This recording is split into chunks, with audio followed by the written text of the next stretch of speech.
Welcome to Shalaborate. I'm Kath. And I'm Kyra. This is our podcast for the girls, from the girls. We're telling our stories, hyping up women who inspire us, and shalaborating every step of the way. It's time to give you the girl talk you've been waiting for. Let's get into it.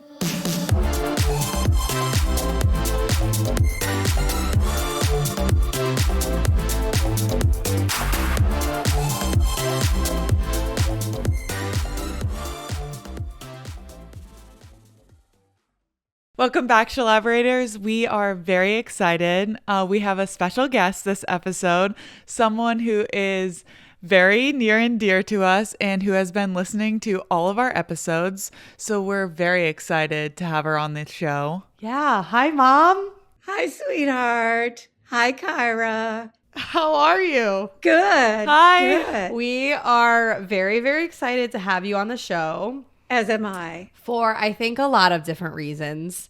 She is a mother of 5. She has raised 5 kids. She is a pharmacist. She got her PharmD all working while we were growing up. And I also think that she is a great representation of how important women friendships are, because I always hear you talking about all these trips that you have planned with your girlfriends that you've had for decades at this point. So we want to hit on a little bit of all of that, but we're excited to have you. And thanks for showing us support from day one. Oh, you're so welcome. It's been so fun. It's just been amazing. You guys are just a great team. What is it like listening to us going through the podcast episodes?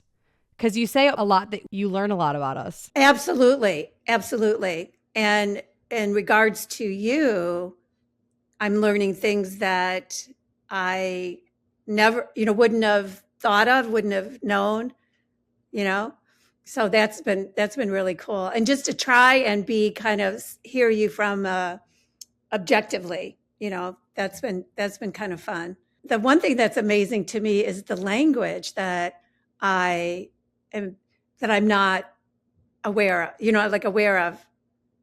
I'm hearing new words all the time. Like terms? References. Wow. Yes, like shalaborate. That's what we're trying to do. We're trying to get shalaborate into everyone's everyday vocabulary. Well, shalaborate for one. I'm still trying to figure out what the thing you do at the end. Oh, a hot take. Oh, The hot take. Yeah. I'm still trying to understand what that means, because it's not really like a hack, right? No. So just things like that. Yeah, just things like that. That's super cool. Okay, well, we'll get into your hot take. So we'll describe it at the end. Yeah. And then we'll walk you through it. Okay, Okay, yeah, cool. Okay. Oh, I'm excited for that. Yeah. I honestly forgot a little bit.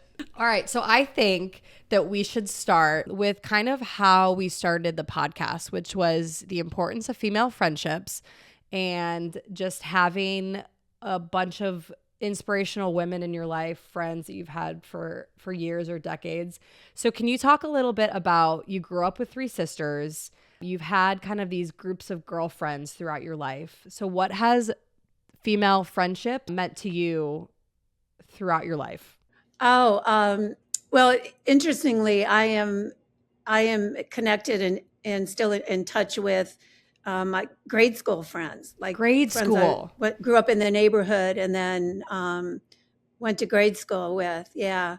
So my one of my friends we met when we were like 4, and then we went to grade school together, and we were in high school together, but we got reconnected like at reunions. And we just had our 50th high school reunion. So that's how far back that goes. And my high school friends as well. So there's a gang of, interesting, I referred to us as a girl gang when I wished this friend Jane a happy birthday yesterday, because she started off our decade. We're turning 70 this year. And she's been calling us the Golden Girls. But when I referred to us, like when I wished her a happy birthday, I said girl gang to kind of see what kind of reaction it would get.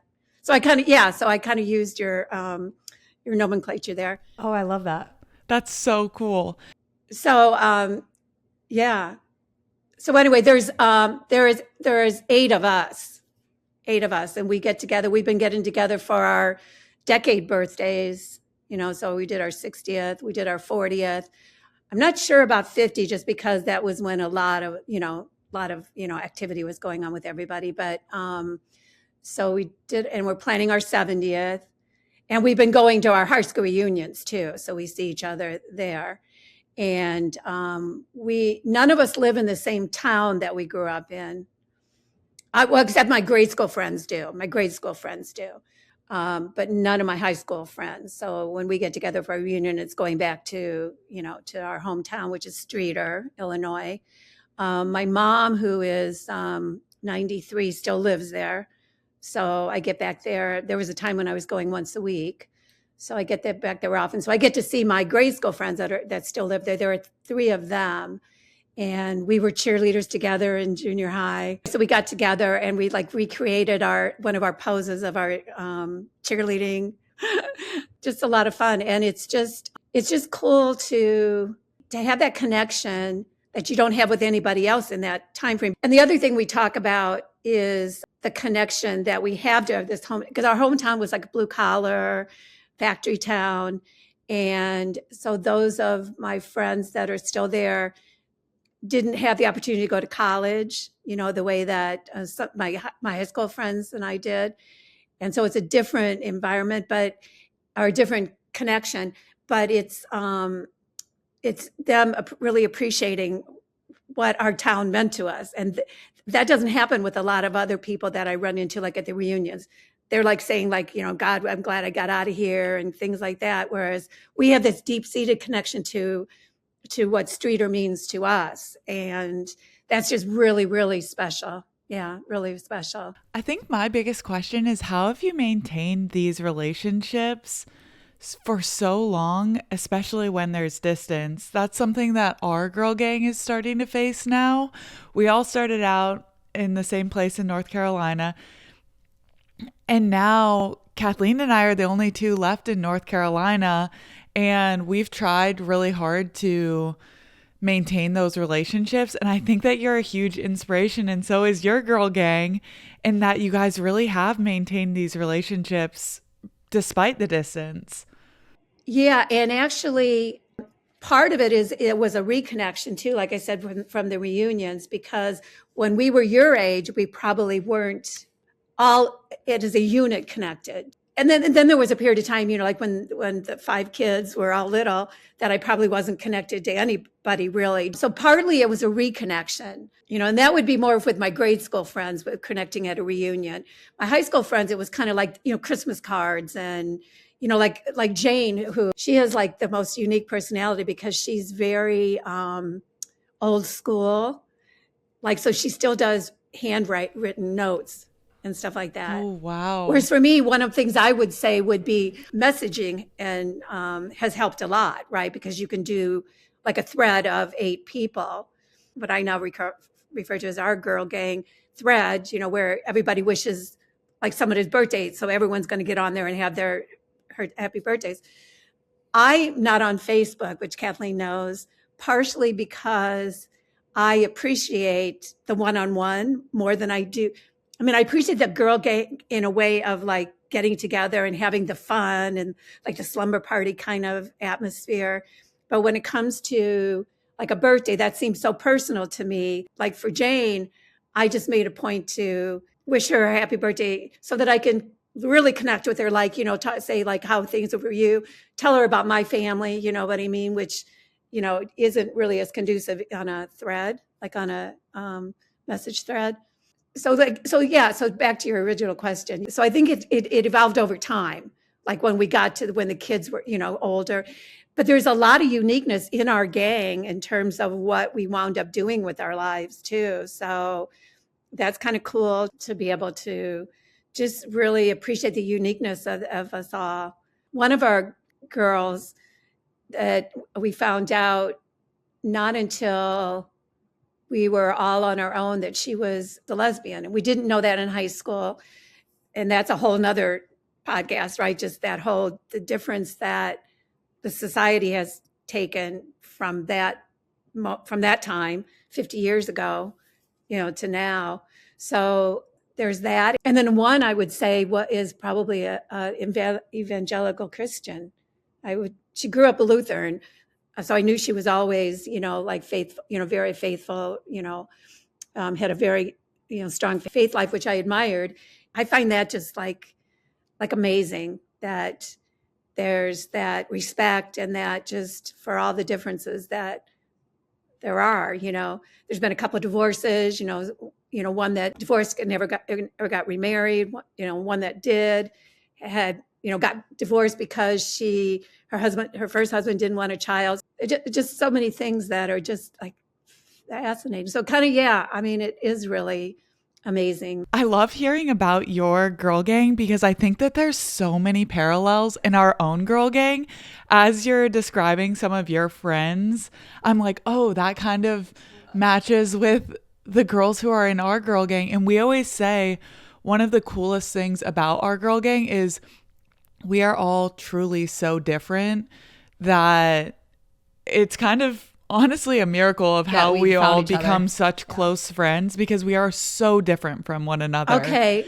And so as you're describing your girl gang, I'm like, whoa, that you're describing our girl gang in a lot of ways. Yeah, and for perspective, since I'm so much older than you, since we're turning 70 this year, that seems like a real marker. And what I'm doing this year for our 70th birthday is I found this book that I read when my mom turned 70. So when grandma turned 70, 23 years ago. And it's called At 70, and it's written by May Sarton. I had read that book, and one of the lines in there that I've just kept in my head this whole time is that I'm more myself at 70 than I've ever been. I'm going to send that to everybody, try and find the page highlighted, and then just have us when we get together for our birthday, have a little book club. So anyway, but my point in going there was to say that what is so cool, what you'll find as you stay together, is the perspective you'll get when you get to be our age, is that I can understand how the differences between us all kind of were able to stay, keep us together, is because I've recognized that respect is a huge part of it. And so, but you don't have to change yourself. I might have felt that at one time growing up, that you have to certainly kind of modify your behavior or whatever, or, to be liked or to be, to be part of something, right? But that I'm seeing that you can do it by being yourself. I think, as you grow up, you realize a lot more about yourself, and it's I find more important to find people that just accept you for who you are, because you don't want to be spending time around people where you have to pretend to be a certain person or pretend to be something else. That's not what friendship should be about. I think for me, the lesson here that I think I've slowly been learning, and now that we're in our 30s, it's you can love the person and you can love hanging out with them, but you don't necessarily have to agree with all of the things that they do. And you also don't have to try to change them to be more like you, and you don't have to change to be more like them. You can have friends who are gay. You can have friends who have different political views. You can have friends who have different lifestyles than you, and just love them for who they are and love the relationship that you have without wanting to change that. Well, if you're learning that right now at your age, I mean, that's pretty cool. And I think that's what I get from listening to your podcast, is how that almost seems to happen easily for you. I don't know. It's hard to even look back that far, 50 years ago, because what you're thinking about is in high school is totally different. But the one thing that my oldest friend, she always just says, everybody's different. Yeah, I think in our friend group, we are very similar in a lot of maybe views and opinions when it comes to certain things. But I think that one thing that you have to learn early, especially when you have a group of friends that are so different, and as you get older, you have different experiences, we think the way that we do because of our experiences and because of the way that we grow up. And by definition, that's never going to be the same as the person next to you. So being mature enough to realize that it's everything that someone thinks is based off of their experiences, which is going to be different than your own, and to have that open mind and realize that, to accept them for maybe who they are versus, you know, what they think based off of what they went through. After hearing that, it makes me wonder if society has a big part in that too. I graduated high school in 1974. So many things have changed in being open about who you are. You know what I mean? So somebody fought that fight. But to me, that's remarkable. And maybe you won't see that until you're older, when you see the differences between generations. Do you have any sense about there being a generational? Yeah, I mean, the time that you grew up and the time that we grew up is not the same.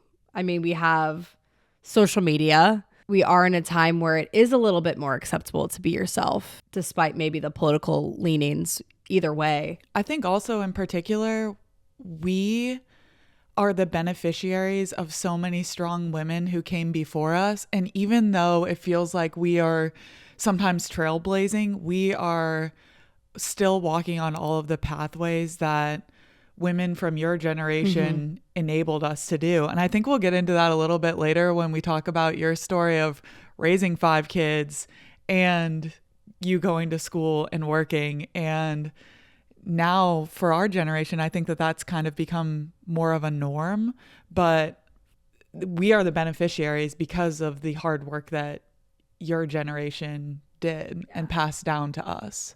Now that's interesting to hear. Yeah, because I've often felt that we were the first generation, at least in my perspective, probably because my mom didn't go to college. So, but my dad made sure that we 3 girls, that we all went to college. Like, it just was never like an option to not, you know. So I don't know if I feel that more acutely just because of that. And growing up in a town where most of the moms did not go to college, you know. So, and I look back and I think of, you know, like the things, I don't know, mistakes I made or whatever, just how things, because I didn't really know what I was doing in a sense, right? I didn't have a role model for someone who, you know, I actually am from a family of 5 as well. So I had a role model for someone who raised 5 kids, but not went out to work.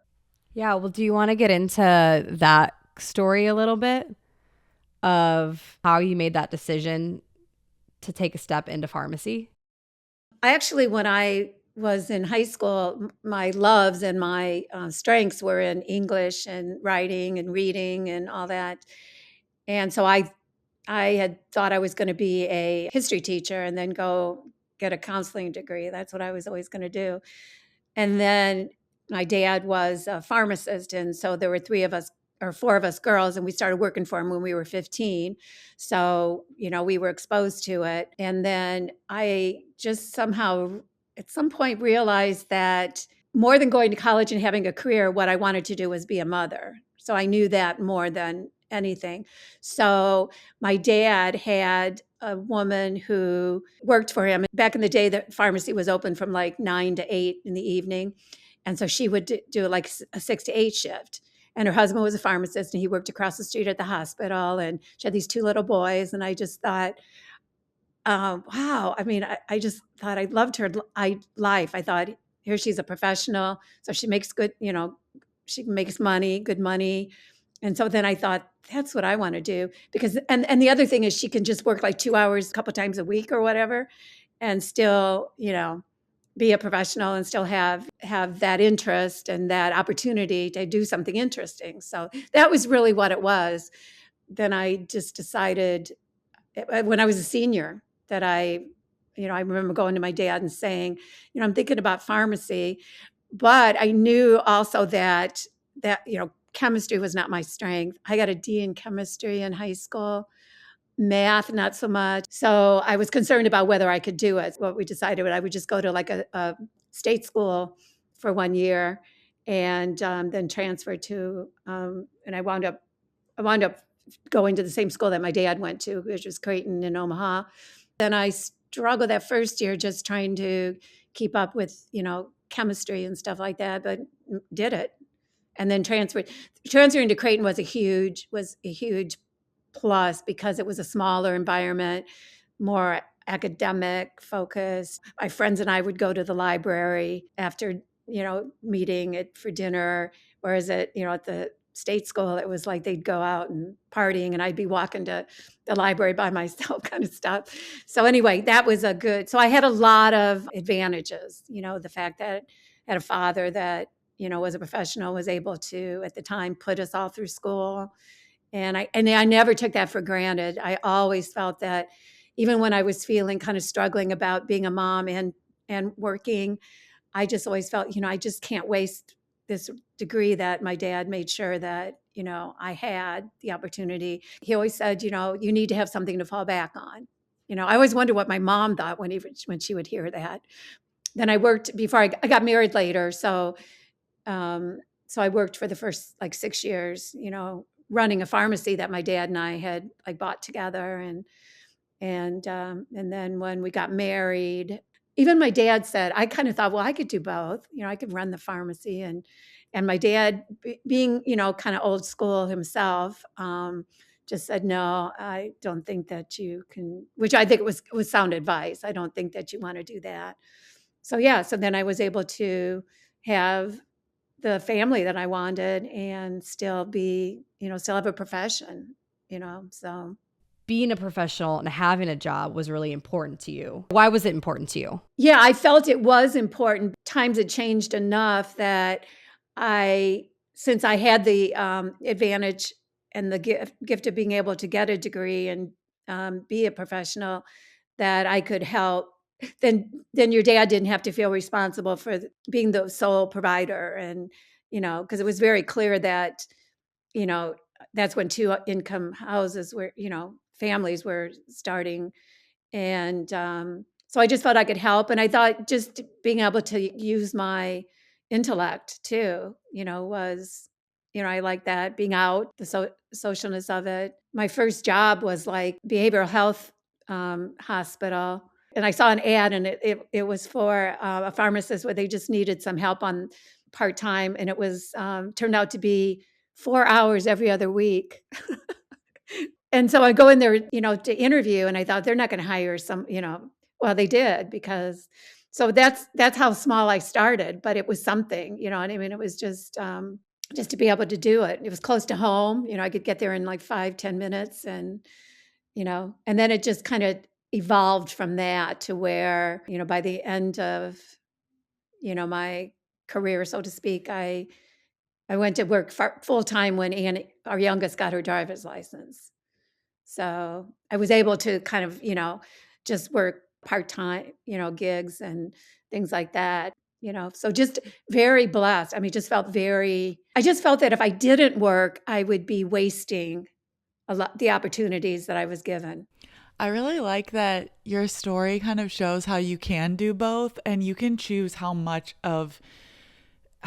work you want to do while still wanting to be a mom. Because I don't know if this is because we're in the military, it's somewhat taboo to say things like, I want to be a mom. I don't know if first off, we don't work with very many women, so there's that. But I do think that is something that I've always really wanted, just because I didn't really have that family dynamic growing up. So I've always been my dream in life is to have a family. But if you went into your boss's office and you said, if he asked you, what are your goals in life? I think if I told him or her, my goal in life is to have a family, I think that they would look at me absolutely crazy. They expect you to say, my goal in life is to shave my head and go to ranger school. And which is a totally fine goal, but it's just not, I think, accepted the same way as saying oh yeah, I really want to be a mom. And then the expectation is not, oh yeah, you can prioritize wanting to be a mom and take a step back from your career. It's you need to be doing 100% of both, which I think if you talk to anyone who's a mom, they're going to tell you that balance doesn't necessarily exist. You can't say, yeah, I'm going to be 100% at work 100% of the time and be 100% of a mom. That's not realistic. I remember having that thought when I was working a part-time hospital job, And I was working like 30 hours. I was like at 3 10-hour shifts. So at one point they asked me, if you just add like one more day, then, you know what I mean, to be full time, you still would have, just be working 4 days a week. And I just remember thinking that, because then I'd be using the language like my days off would be my days that I was at home. And that didn't feel right to me. It should be the other way around. So the balance, even in my mind, wasn't right, because it was like, if I do more days, 4 out of 7 instead of 3 out of 7, that's more days I'm at work than I'm at home. And that seemed wrong. That seemed just, out of balance. Yeah, out of balance.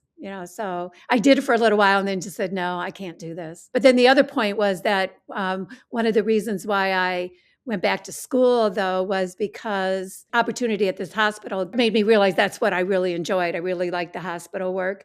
And so doing it only part-time or half-time or just, not permanently, there were a lot of gaps in my knowledge, so I just felt I needed to get my PharmD in order to be able to continue to work in hospitals, even if I didn't do it full time. So then that became another avenue of trying to balance. To your point, it's not an even balance.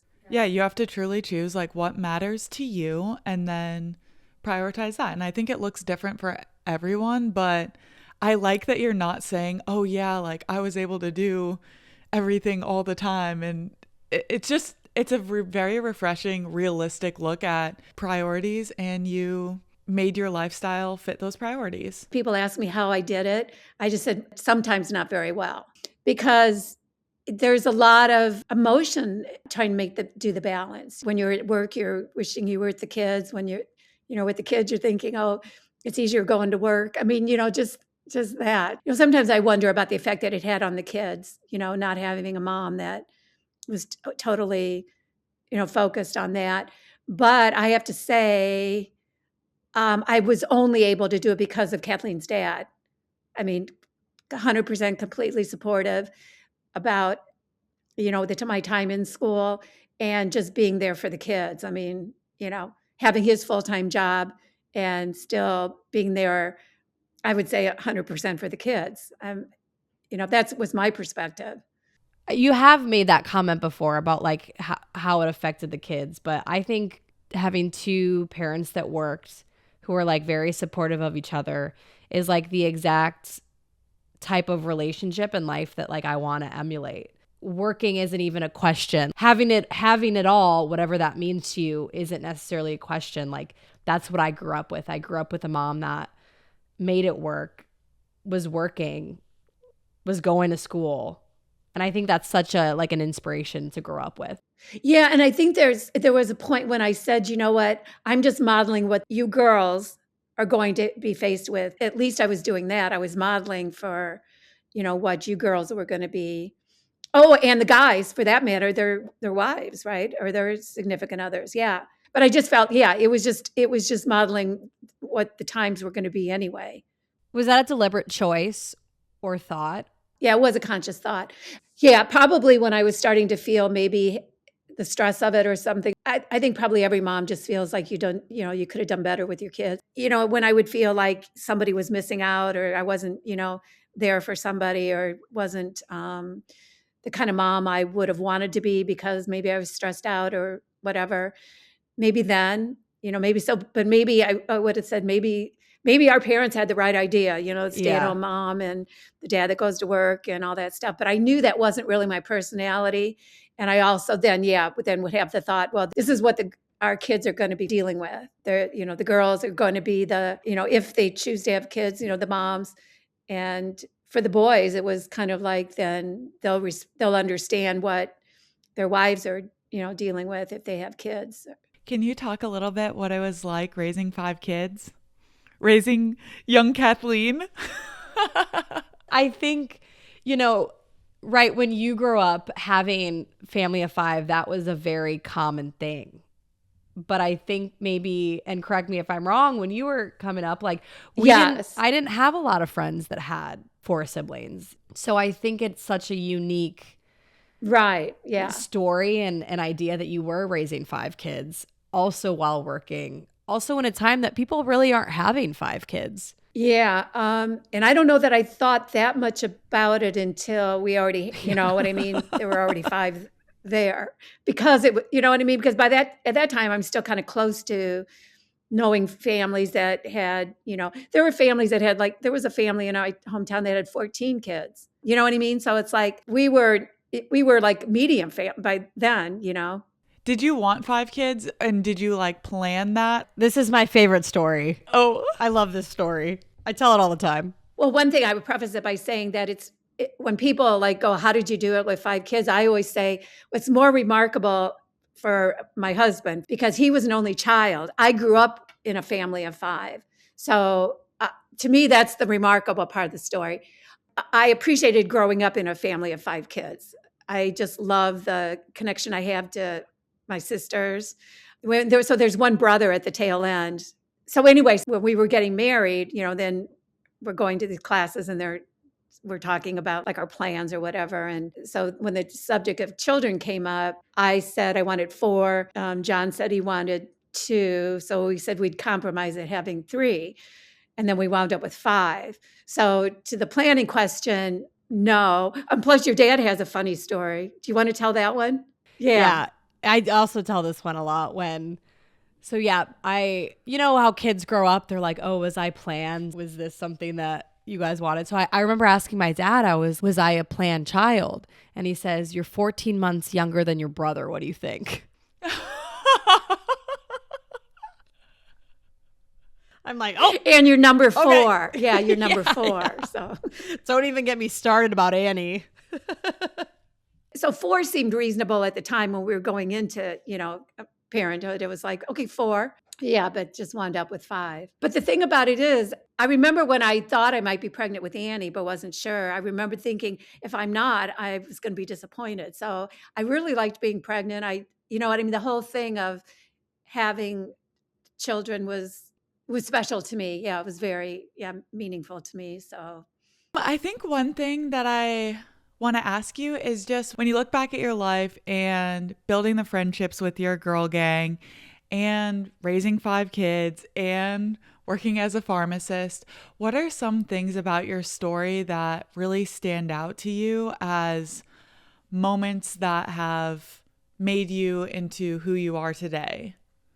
I guess the one thing I appreciate about myself, if that's the way to look at it, is that I just have a lot of respect for other people and their lives and whatever it is that they have, their thoughts, and whether I agree with them or not. And I guess just being able to recognize that I'm actually proud of that fact, that I feel like I can respect someone for who they are and still be engaged and still be a person who cares about people. And I feel like I can do that, and show it. What are some things that really bring you joy in your life now that you're an empty nester? I feel like kind of when you're empty nesting, you're kind of like refiguring out what you're doing in your life. So what are some things that bring you joy? Oh, totally. Like this podcast does, because just being able to see Kathleen in a whole different, in a way that I might not be able to, right? I mean, just seeing the aspects of her personality and, so that's a very, very, very cool. And just, well, I have a grandson now too. We have grandsons. So that's totally joyful. That brings it all full circle for sure. In a way that you can't even, it's just like you can't express to someone what it's like to be a mom. It's like to be a grandmother. It's like even more remarkable because you get real time to focus on it. So that's truthfully joyful. Yeah. I don't know if this would be joy or just, I think it's joy in the deep sense of joy, like profound sense of joy is just having the space to figure it out.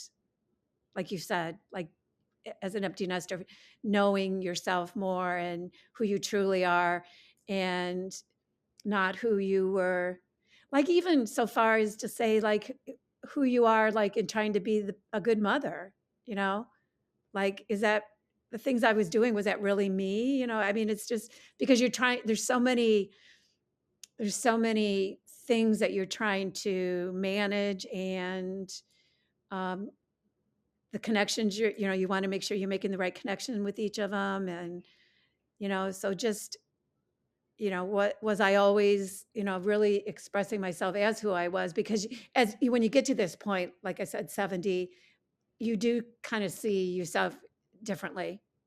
Yeah, more like, I always say it's like when you're 10 again, because you don't have the same constraints on your thinking and your feeling and your emotions that you have when you're trying to take care of other people, and such a heavy like responsibility as like raising kids. As you're talking about this, it a little bit reminds me of what you were talking about, Kathleen, on the New Year's episode.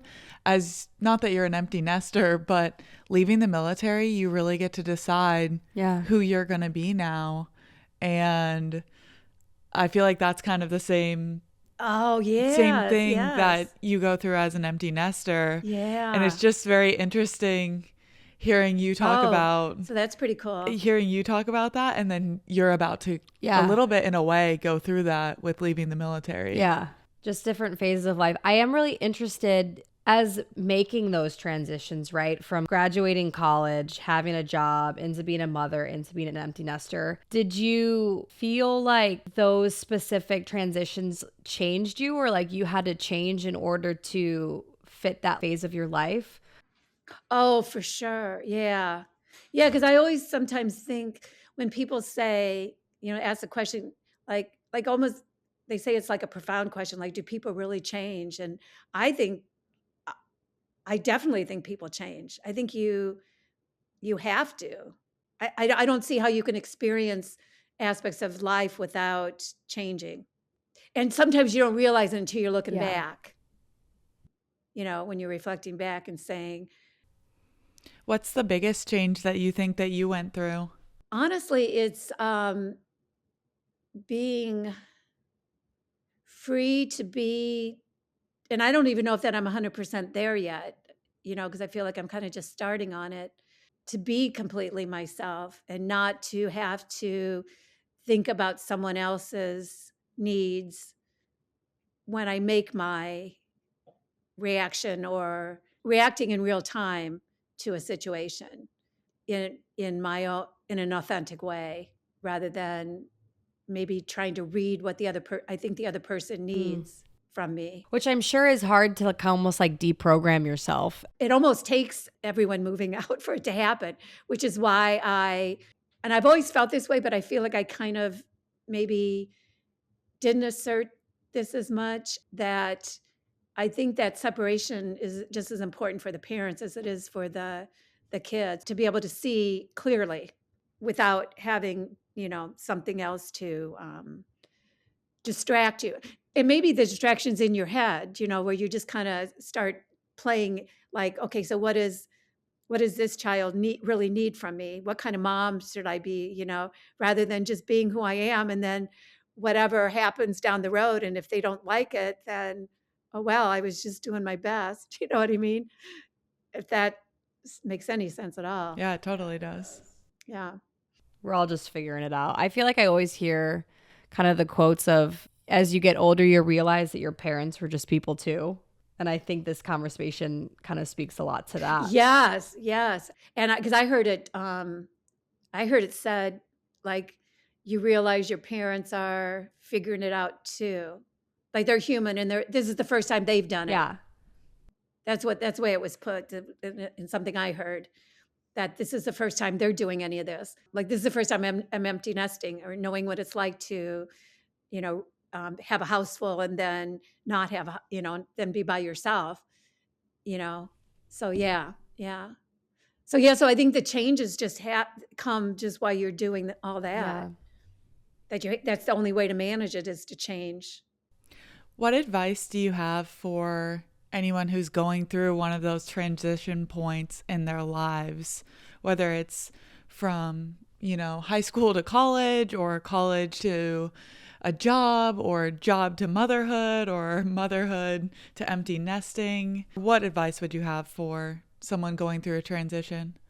I would say, from my perspective now, it's and being authentic was not like a buzzword back then. So, you know what I mean? It was just, in some ways, you did have to kind of mold yourself into whatever you thought was needed to be done. If you could just find your authentic self as soon as you can, I think there's so much, you could just alleviate so much stress. And I think different personalities, I think, can do that differently. I might have been more into my head than some other people, you know, like even thinking about that or worrying about that. Yeah, I just think the soonest you can do that and accept the fact that you are going to grow and change, and that if you have respect for yourself and who you are, and that then those that are watching you or learning from you, or, you know, like your kids, will hopefully come to, you know, that respect that too, even the mistakes you might have made, or, you know, the errors that you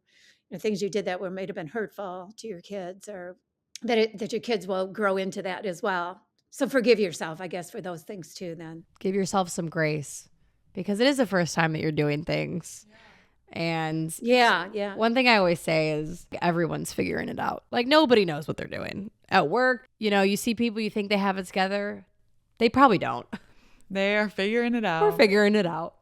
No, exactly. And and I think that's one thing that your generation is exposing, because I think the generation that raised us is, so in my case, my parents were young, so they were depressed, you know, they were like born in during the Depression, but that image had a lot to do with making it in the world. I've kind of come to sense that a little bit.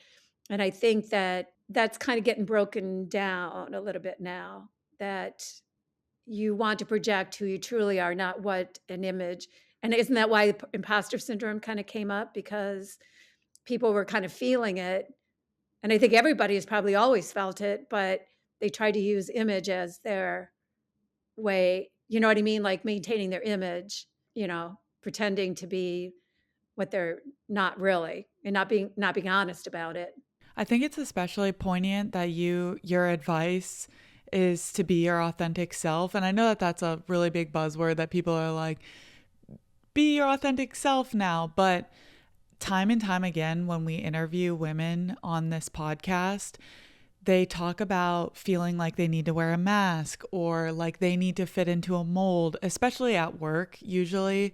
And especially when a lot of the women that we've talked to are in male dominated fields. And they talk about the lack of joy that comes from having to put on this mask and having to be someone that they're not actually.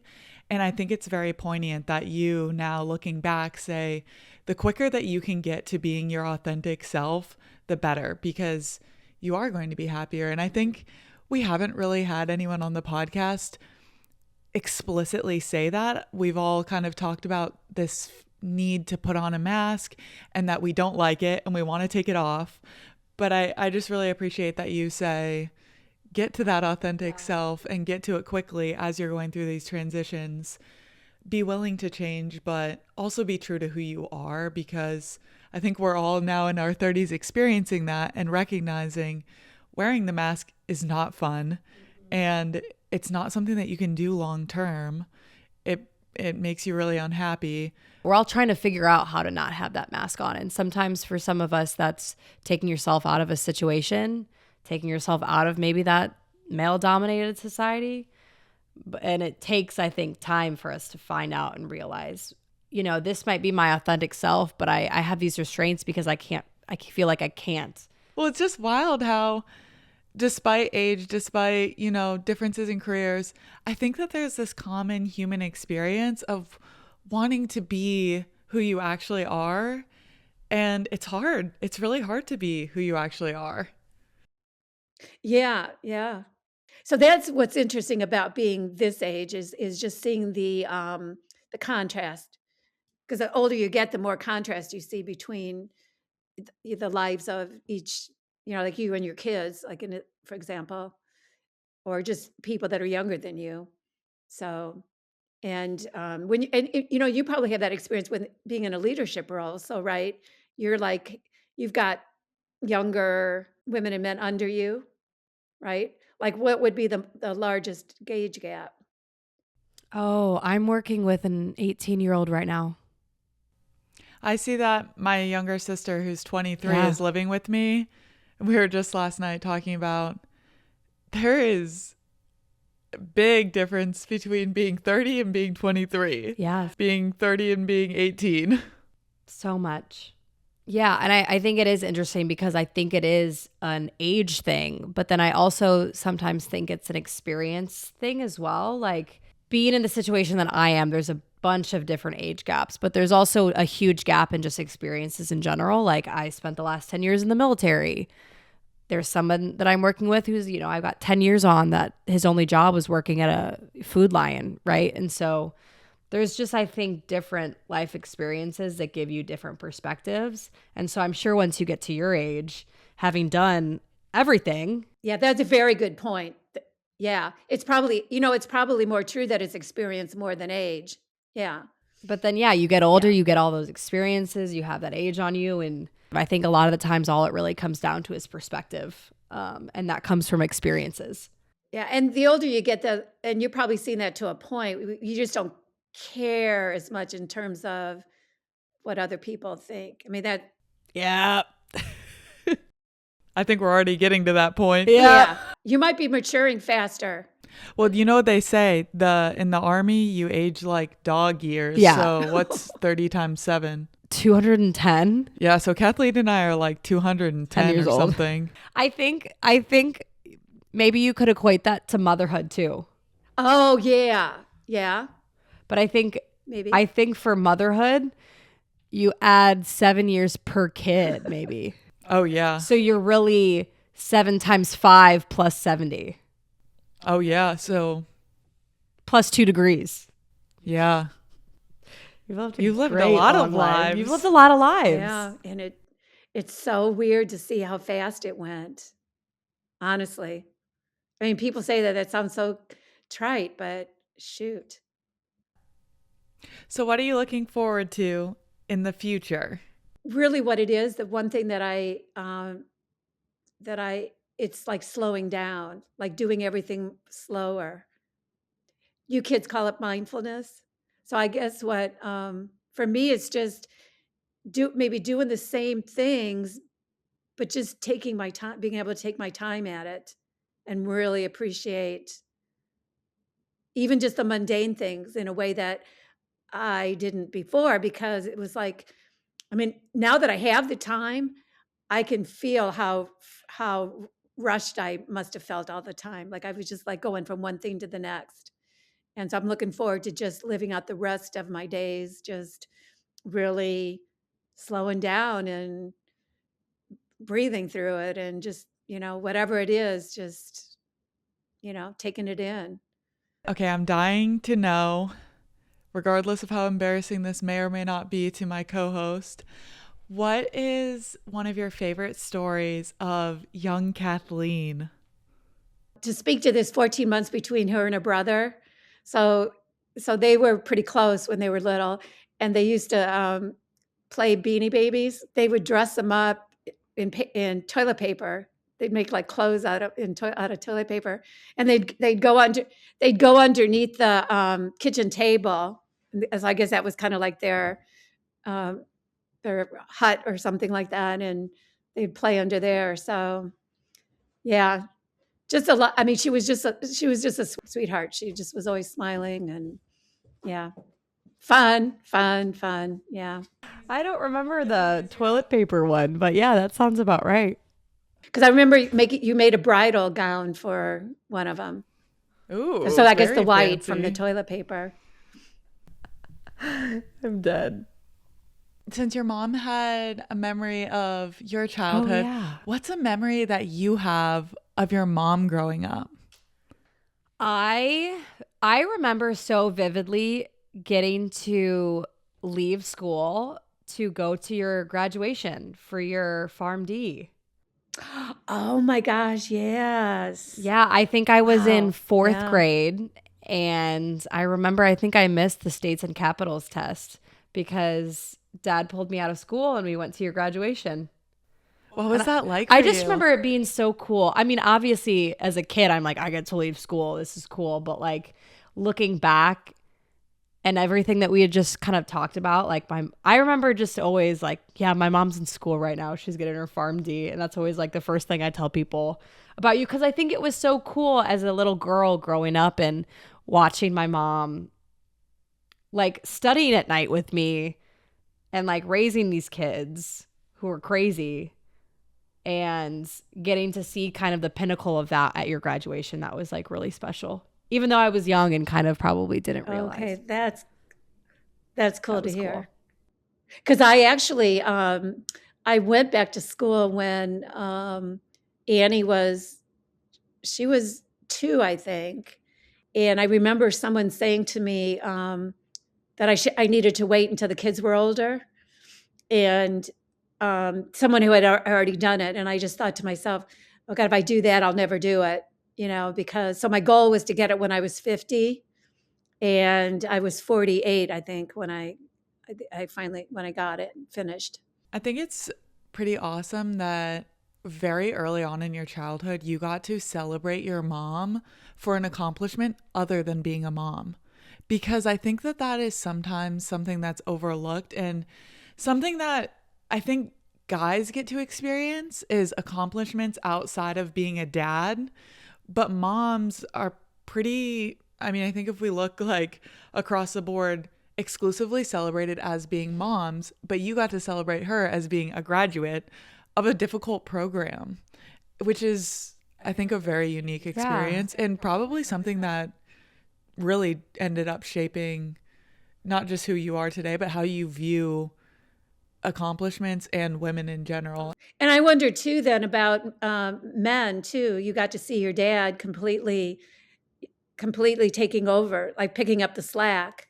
When Yeah, like, when we talk about the normal societal roles of men and women in the household, we didn't grow up with that. Like dad was cooking as much as you were.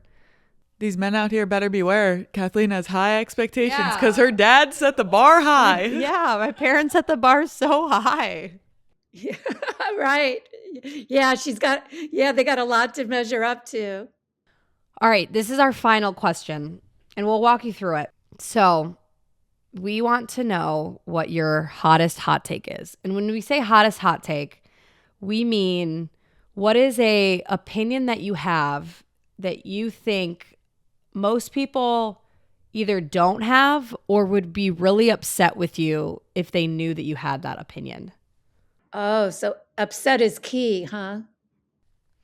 Yeah, or just like, I mean, it doesn't have to be offensive. Yeah, usually they're controversial in the sense that most people probably don't have this opinion, but it's not necessarily controversial in the fact that it's going to upset people like in a political sense, Yes. or like that it's like a natural divide in society. It's just kind of something that is maybe not widely said or held by other people.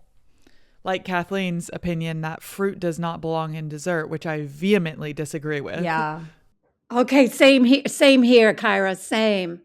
That blew me away when she said that.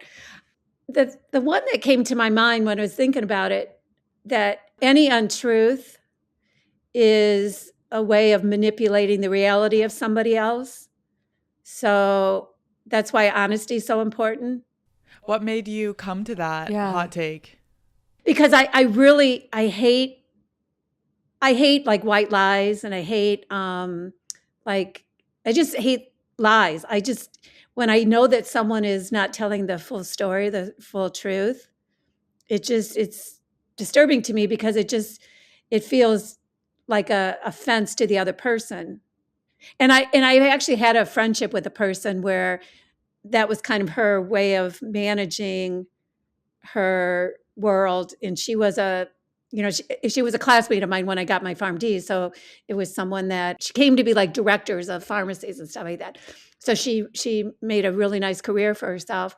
But it seemed like her way of navigating things was just to lie about things. Like if it didn't fit her narrative or like what, she would just lie, and she just didn't have any compunction about that. And that was hard for me to maintain that relationship with her, knowing that I knew that about her. I just think most people would say, oh, it's, if you don't want to offend somebody, it's okay to tell a little white lie, or not tell the truth. And that just seems manipulative and wrong. And Oh, that's definitely a hot take. That's the kind of stuff people aren't talking about. And the fact that you say it's manipulating their reality, I think is very interesting, because I think a lot of people, if you ask them, like, do you tell white lies to make other people more comfortable? I think that they would say, yeah. I think we all probably have. Yeah. Even if I'm thinking about like myself, I'm like, okay, would I tell a white lie to make someone more comfortable? Maybe. It depends on the situation. Well, I'm also kind of thinking, and I'll be honest, I'm probably guilty of it too, of someone might ask you a question, and just to make yourself either look a little bit better, maybe you messed up on something, or something that that they won't like. You're not lying, but you're just saying it in a different way. To me, yeah, maybe make them more comfortable. That's a good hot take. That's a good one. yeah, and I know that I've done it, so I'm not saying that I don't. I'm just aware of it, because it just feels so wrong to try and, because you might say something to make yourself look better. When I think about it, you're manipulating the other person's reaction, and that just doesn't seem fair. That's a great hot take. That was a good hot take. That was good. I was just going to say my first hot take was that when you make muffins, bring your eggs to room temperature first. They make better muffins. But then I thought, oh, yeah. I see what you're saying. but that's a hack, right? So that's why I needed clarification. That's a hack. Yeah, that is a hack. Good to know. Very critical. I didn't know that. Okay, there, know. yeah. So So that would be my hack. Appreciate it. If you ever decide to introduce hacks into your We'll that would probably be- keep you that could- in there. yeah, that's that's a good one. That's Use probably mine, yeah. critical for people to know. Does that work with all baked goods or just muffins? yeah, Asking for a friend. need to know. You know what? I say muffins because that's probably what I bake the most, but I would do it with any baked product. Yeah. And I've even translated that into like anything that I'm cooking, I try and bring to room temperature first. Like I'm taking something out of the fridge. But that's because I have more time, because I'm an empty nester, so I can do that. Maybe this is why grandma's cookies always taste so good, and like baked goods from grandma's are always incredible because they bring their eggs to room temperature. They have all the hacks. Yeah. Right. Okay. Yeah. Well, they created the hacks. Yeah. And it's weird to see myself as that. Can you imagine? To see myself as a grandma? Yeah, I mean, going back to the story when you're like, I never could have imagined I'd be sitting here with my daughter. Well, give it a couple years, Yeah. you're gonna, be sitting with little Benny, and So you have to enjoy every moment, because they're limited. You're more aware of that certainly as you get older too. So I think that's the best note that we could Yeah, end the episode truly. on. well, thank you for joining us. you're welcome. It was really a pleasure, really my pleasure, and honor and privilege, all that. Yeah, and if anyone listening out there is wondering how they can support the show, even the comments that we get that show support to our guests is so important, because you guys are spending your time coming on here and sharing your stories. So all of that feedback that we get, we like to pass it on to our guests, because they're the ones who are like really putting themselves out there, sharing their stories and taking the time to make our show what it is today. So thank you so much for sharing your story with us. Oh, you're so welcome. You're so welcome. It truly was special having you on here. A lot of the stuff I did know about you, some of the stuff I did not, and it's beautiful to just hear, your perspective. Oh, that's so nice. So nice to hear. Yeah. Yeah. And I feel the same about hearing you as well. Yeah. The best way to support the podcast is to like, comment, or share the podcast episodes, whether it's on YouTube or on Spotify, whatever platform you're listening on. If you want to see our beautiful faces and Kathleen's beautiful mom, you can watch us on YouTube. Until next week, this is a wrap for Shelaborate. Yeah, we'll see you next time. Bye. Love you guys. Bye. Thanks for listening to Shalaborate. We can't wait to bring you more episodes. Don't forget to follow, like, and drop us a review. Our episodes are available on Apple Podcasts, Spotify, and Patreon. If you liked the show, post it on your social media and pass it along. Women supporting women is the whole point. We'll be back next week with more opinions, more stories, and more collaboration. Until then, I'm Kath. And I'm Tyra. This podcast is for the girls.